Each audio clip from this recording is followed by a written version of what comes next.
हाँ जी प्यारे बच्चों, आज हम करेंगे हमारे पास हमारी क्लास 10th का मैथमेटिक्स का एक सैम्पल पेपर करेंगे हम।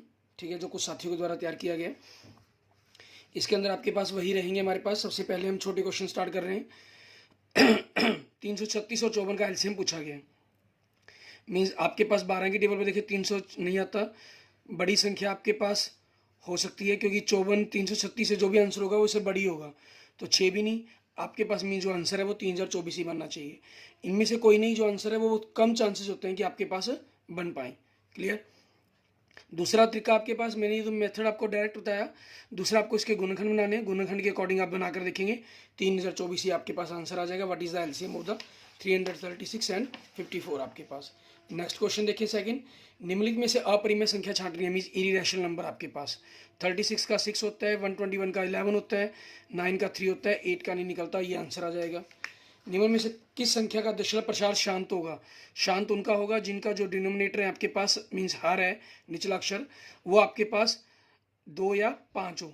ठीक है, 15 के गुणनखंड इसमें देखें आपके पास 3 से कट के 2, 3 से कट के 5, अकेला 5 है तो यही आंसर होना चाहिए। इसमें कटते नहीं, ये भी नहीं कट रहे। और 12 के गुणनखंड 2 गुना 2 गुना 3 आ गया, 3 के कारण ये क्या हो गया? अशांत हो गया, नॉन टर्मिनेटिंग हो गया। 6 2 गुना 3 आ गया, 3 के कारण नॉन टर्मिनेटिंग हो गया।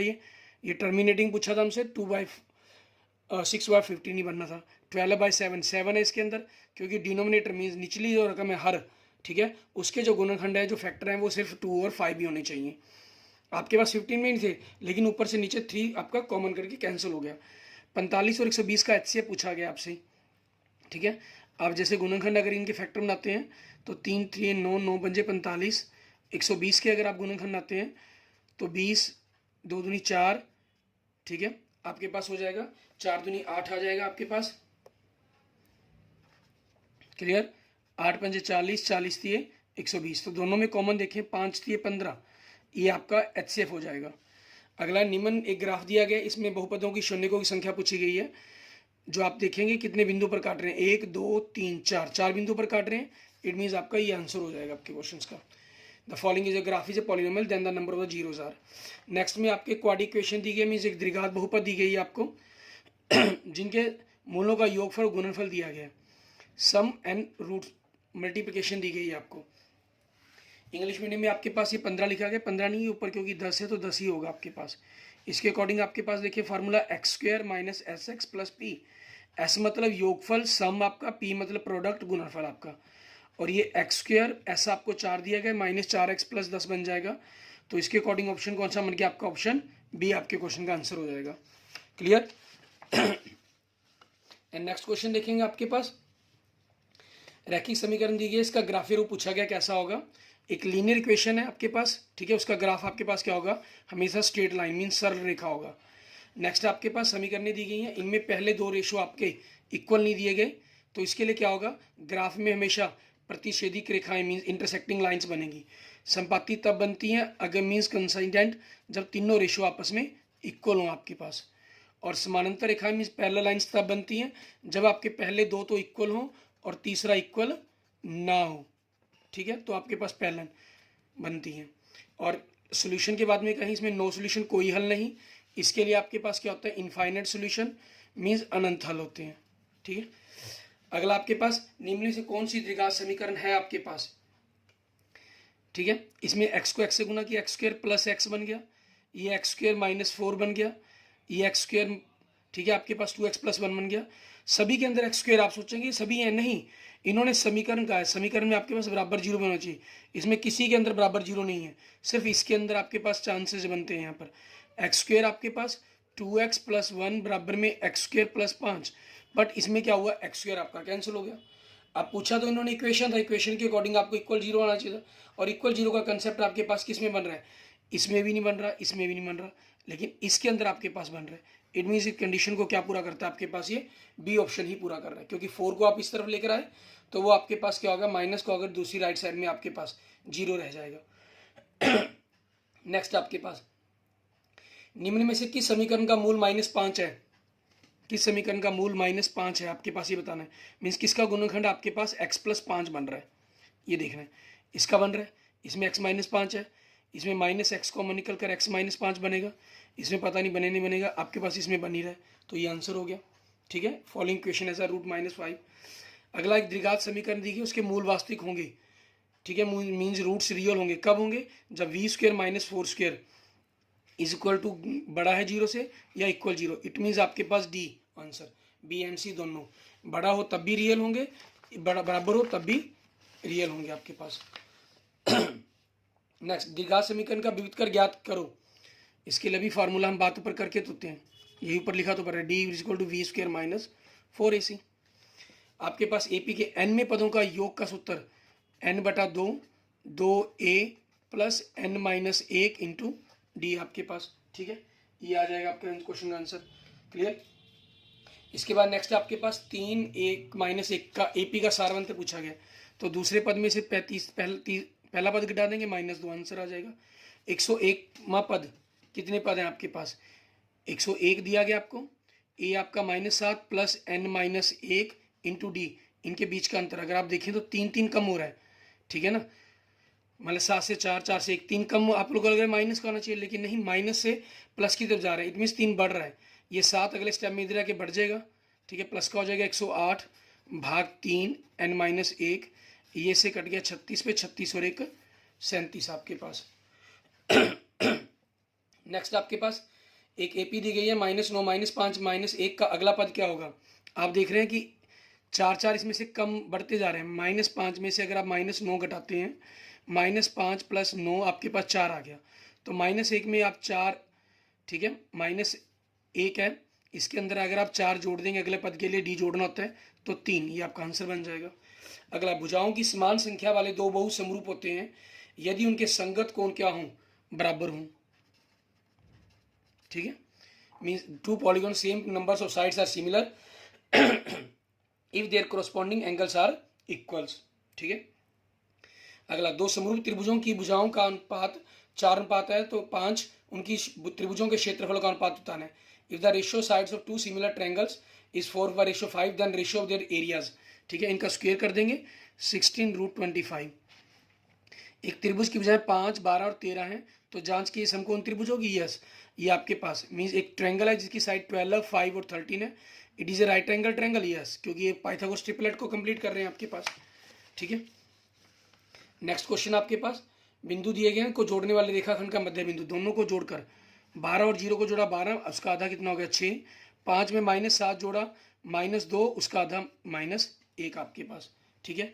विभाजन सूत्र मीन्स सेक्शन फार्मूला लिखना है आपको, तो इसके एक्स वाई के लिए क्या फार्मूला होता है? मान लीजिए अगर आपके पास एक ए और बी है, ठीक है, ये कोई पी बिंदु है, इसको m/m2 के अंदर डिवाइड कर रहा है, और इसके निर्देशांक, आप इसको फिगर को भी जो बनाइएगा, क्योंकि अगर आपने कई स्टूडेंट्स ने इसको K1 के रूप में याद कर रखा होता है, कईयों ने इसको, ठीक है, mn के रूप में किया रखा होता है फार्मूला को याद, तो आपको ये फिगर बनानी भी यहाँ पर जरूरी है, ताकि आप बता पाएंगे कि आपने किया किस प्रकार से है।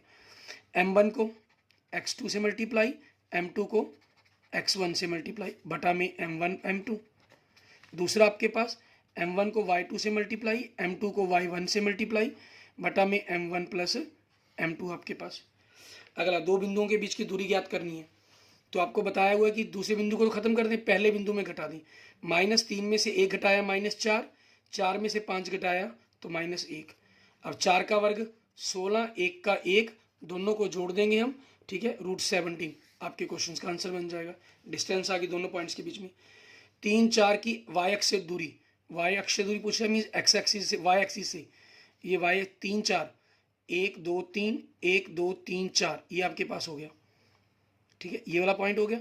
इसकी जो y एक्सिस से डिस्टेंस है ये वाली होगी, ये कितनी है 3, क्योंकि y एक्सिस जब डिस्टेंस पूछी गई तो x का मान आपकी डिस्टेंस होती है, और जब x एक्सिस से पूछी जाए तो आपके पास y की वैल्यू होती है, और ये आपको 3 थी, तो यहाँ से भी क्लियर था, आपका आंसर 3 आएगा।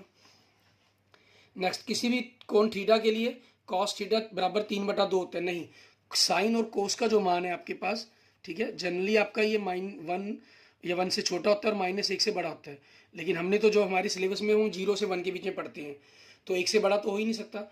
tan और कोट का मान कुछ भी हो सकता है। सिकेंट और कोसिकेंट का जो मान है, ठीक है, सिकेंट और कोसिकेंट का जो मान है वो हमेशा क्या होता है, 1 से बराबर या 1 से बड़ा होगा, तो इसके अंदर आपके पास क्या बन जाएगा, असत्य मीन्स फॉल्स।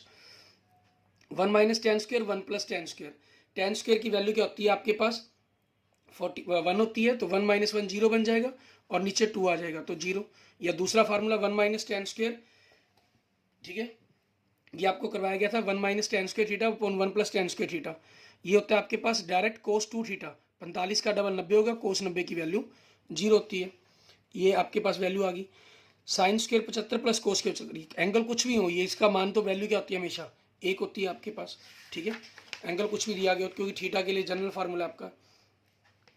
नेक्स्ट आपके पास टी पी टी क्यू दिए गए हैं, ये एंगल आपको 70 डिग्री का दिया गया, तो ये कितने का हो जाएगा, इन दोनों को जोड़ 180।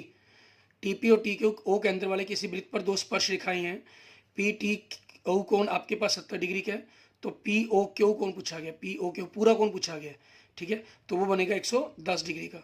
ऑप्शन में नहीं है बाई चांस, वैसे आपका ये 110 कर दें आप, ठीक है। अगला रिक्त स्थान की पूर्ति कीजिए। किसी वृत्त की स्पर्श रेखा उसे डैश बिंदु पर प्रतिच्छेद करती है। किसी वृत्त की स्पर्श रेखा, ठीक है, a tangent to a circle intersect it in the dash points, सिर्फ एक पॉइंट पर टच करती है उसको। ओ सॉरी, यहाँ में कह रहा है कि कितने बिंदु पर प्रतिच्छेद करती है। प्रतिच्छेद तो एक्चुअल में आपके पास ये 0 पर बनना चाहिए था, लेकिन 0 यहाँ ऑप्शन नहीं है, तो आप उसको जो स्पर्श करने वाला पॉइंट है सिर्फ उसी को आप काउंट कर लेंगे, मीन्स एक बिंदु कह देंगे आप आपका, ठीक है, क्योंकि इंटरसेक्ट नहीं आपके पास कोई, जो टेंजेंट उसको इंटरसेक्ट नहीं करती। इंटरसेक्ट करता है कि इसको क्रॉस करते हुए गुजर जाना, ठीक है, तो इसका आंसर 0 बनना चाहिए था, लेकिन ऑप्शन में नहीं है, तो आपका ये 1 आ जाएगा। इस टाइप का अगर क्वेश्चन आता भी है। उस बिंदु से खींची गई रेखा की लंबाई, स्पर्श रेखा की लंबाई ज्ञात कीजिए जो वृत्त के केंद्र से 17 सेंटीमीटर दूरी हो। मीन्स एक सर्कल है आपके पास, ठीक है, सर्कल के सेंटर से आपके पास एक पॉइंट है पी जो 17 पर दूरी है, इसकी त्रिज्या आपको 8 दी गई है, ये आपकी स्पर्श रेखा की लंबाई, ठीक है, मीन्स टेंजेंट लाइन पूछी गई है। तो 8 17 15, ये पाइथागोरस ट्रिपलेट आपको याद होनी चाहिए। कुछ पाइथागोरस ट्रिपलेट 3 4 5 6 8 10, ठीक है, 8 15 17, ठीक है, और आपके पास 7 24 25, ठीक है, 5 12 13, ठीक है, ये कुछ ट्रिपलेट है आपके पास जो हमेशा आपको याद होने चाहिए। तो उस चीज़ के अकॉर्डिंग आंसर क्या बन जाएगा इसका, 17 सेंटीमीटर आपके पास। ओ सॉरी, 17 तो आपके पास गिवन, 15 है आपके पास, ठीक है, 15 आपका आंसर हो जाएगा। वृत्त के किसी बिंदु पर स्पर्श रेखा स्पर्श बिंदु से जाने वाली त्रिज्या का कोण होती है। Tangents at any point of a circle makes an angle to the radius through the point of the contact, 90 degree का एंगल बनाता है वो, ठीक है, लंब डालती है मतलब। त्रिज्या आर वाले वृत्त के चतुर्थांश का क्षेत्रफल, वृत्त का फार्मूला होता है पाई आर स्क्वायर आपके पास, चतुर्थांश उसका 1/4 हो जाएगा, 1/4 पाई आपके पास ये बन गया, सी ऑप्शन आपका, ठीक है। एंड नेक्स्ट क्वेश्चन देखेंगे। वृत्तीय क्षेत्र का वह भाग जो दो त्रिज्याओं और संगत चाप से घिरा उसे क्या कहा जाता है। A part of the circular region enclose by 2 radii and the corresponding arc is called, ठीक है। वृत्तीय क्षेत्र का वह भाग आपको कह रहे हैं जो दो त्रिज्याओं और संगत चाप से घिरा हुआ हो, मीन्स ये वाला भाग, इसको हम क्या बोलते हैं, ठीक है। A circular region enclose by 2 radii and corresponding is अर्क इज कॉल्ड, इसको बोलते हैं हम त्रिज्या खंड, ठीक है, मीन्स सेक्टर आपके पास।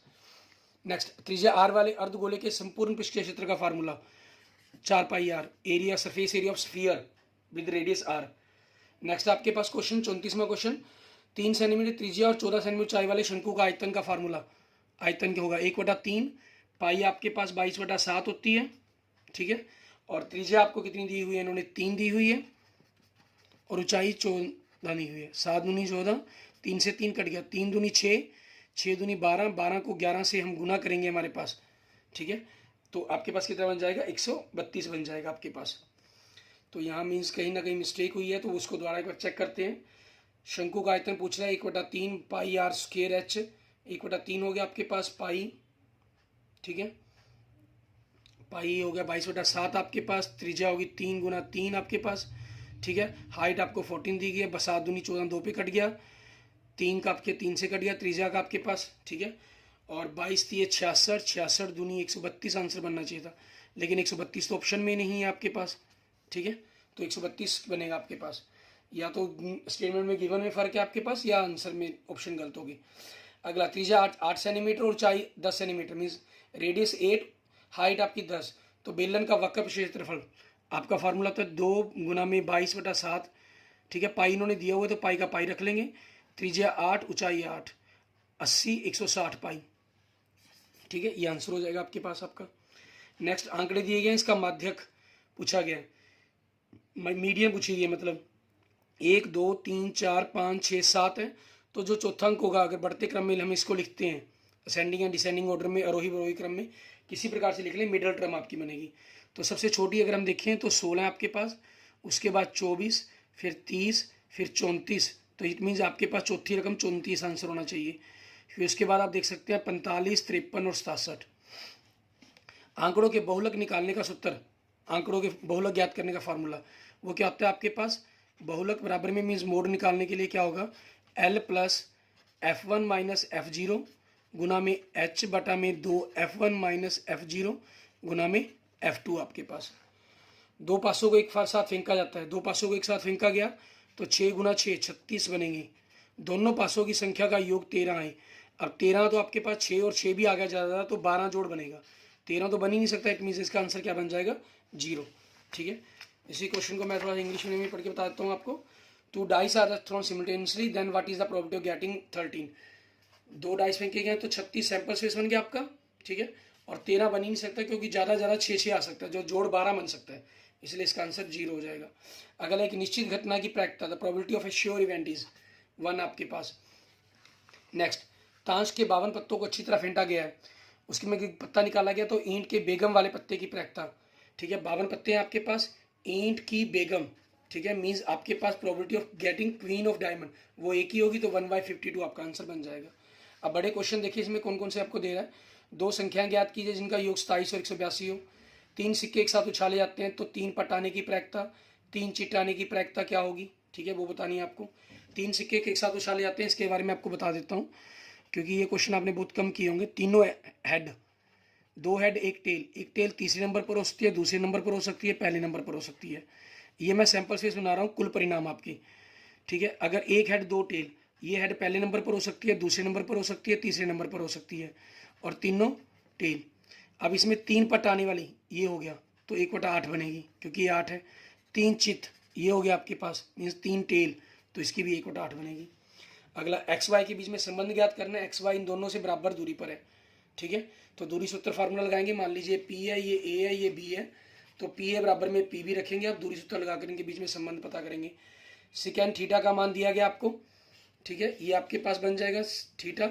सेकेंड आपके पास जो होता है हमारे पास, ठीक है, अगर हम सेकेंड की बात करें, हाइपोटेन्यूज कह लीजिए या कर्ण कह लीजिए। ठीक है, बटा में आपके पास बेस कह लीजिए या आधार कह लीजिए हिंदी मीडियम में। ठीक है, ये होता है आपके पास। तो ये अगर ये 13 हो गया, बेस आपका 12 है, तो पाइथागोरस ट्रिपलेट के अकॉर्डिंग ये 5 बनेगा। तो कोट का आपको मान पता करना होगा। कोट क्या होता है, बेस अपॉन परपेंडिकुलर। ठीक है, तो बेस कितना होगा, 12/5। ये आपके क्वेश्चन का आंसर आएगा। पूरा सॉल्व करना होगा अपने पेपर में। ठीक है, यहाँ तो मैं सिर्फ आपको जनरल बता रहा हूँ। 2 घन दिए गए जिनकी भुजाएं देखिए 5 और 7, इन्हें जोड़ने से नए प्राप्त घन का पृष्ठीय क्षेत्रफल ज्ञात करना है। ठीक है, तो जो मतलब इनको जोड़ने से मतलब कि हमारे पास तो जोड़ेंगे तो एक साइड आपके पास, किसी भी साइड का आपके पास वो कर सकते हैं आप उनको। ठीक है, नए इन्हें सिरे से जोड़ने पर एक तरफ से इनको जोड़ा गया है, तो कुछ नहीं करना, अपने कुल क्षेत्रफल ज्ञात करना है। ठीक है, तो आपके पास इसके अंदर ये थोड़ा सा क्वेश्चन डिफरेंट टाइप का बन जाता है आपके पास। ठीक है, आपके सिलेबस के अंदर टाइप का क्वेश्चन नहीं है क्योंकि ये 5 और 7 सेंटीमीटर वाले आप 2 अलग अलग घनकों को जोड़ेंगे, तो 7 वाले की तरफ से एक साइड दिखाई देगी आपके पास। तो आप इसका कुल क्षेत्रफल ज्ञात कर लीजिए, इसका कुल क्षेत्रफल ज्ञात कर लीजिए। ये आपके पास 6a² हो गया, ये 6a² हो गया आपके पास।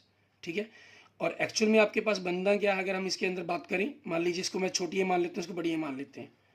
ठीक है, और इसके अंदर से आपके पास एक स्क्वायर का हमें माइनस करना होगा, तो उसके बेटर है कि आप चाहे इसको 5 ही निकाल लीजिए क्योंकि इसकी एक साइड तो इसमें छिप जाएगी ना। ठीक है, तो ये आपके पास बिल्कुल से एग्जैक्ट हो जाएगा आपका। 5 इसकी दिखाई दे रही हैं और 6 नहीं, 6 में इसके भी 5 दिखाई देंगे हमें। छठी तो हमें देखनी ही नहीं, मतलब छठे में सिर्फ छोटा सा दिखाई देगा, वो भी कौन सा आपके पास, उसके अंदर हम यूँ कह सकते हैं a² में से आपके पास a² वाला एरिया माइनस हो रहा होगा। ठीक है, ये चीज़ आपके पास आएगी उसके अंदर से। 5 फलक तो आपको दिखाई देंगी इसकी। ठीक है, वो चीज़ की 5 इसकी दिखाई देंगी, जो आपस में जुड़ी है उसके अंदर से जिस तरफ पोर्शन दिखाई देगा वो आपके पास अलग से ऐड कर देंगे। निम्न समीकरणों को हल करना सिंपल आपने। ठीक है, 10 और 50 के 250 के बीच 4 के गुणज। अगला आपके पास थ्योरम का क्वेश्चन आ गया, 6 चैप्टर का क्वेश्चन बन जाएगा। एक घोड़े के 15 मीटर भुजा वाले वर्गाकार घास के मैदान पे ऊपर। ठीक है, ये आपके 12वें चैप्टर का क्वेश्चन बन जाएगा। आपको बारंबारता बंटन का माध्य ज्ञात करना, मीन ज्ञात करना है इसका। नेक्स्ट आपके पास, ठीक है, एक ट्रेन एक समान गति से 360 किलोमीटर की दूरी तय कर रही है, ठीक है, हमारे 4th चैप्टर का क्वेश्चन बनेगा ये आपके पास। और इसकी और में आपके पास 3rd चैप्टर का क्वेश्चन दिया गया, जिसमें आप 1/3.6 में से बनेगा क्वेश्चन ये। 1/x को u, 1/y को v मानकर आप सॉल्व करेंगे। और ये आपका 9 चैप्टर का क्वेश्चन हो गया, शायद क्वेश्चन नंबर 3rd बनेगा आपका ये, ठीक है, 2nd या 3rd क्वेश्चन होगा आपका।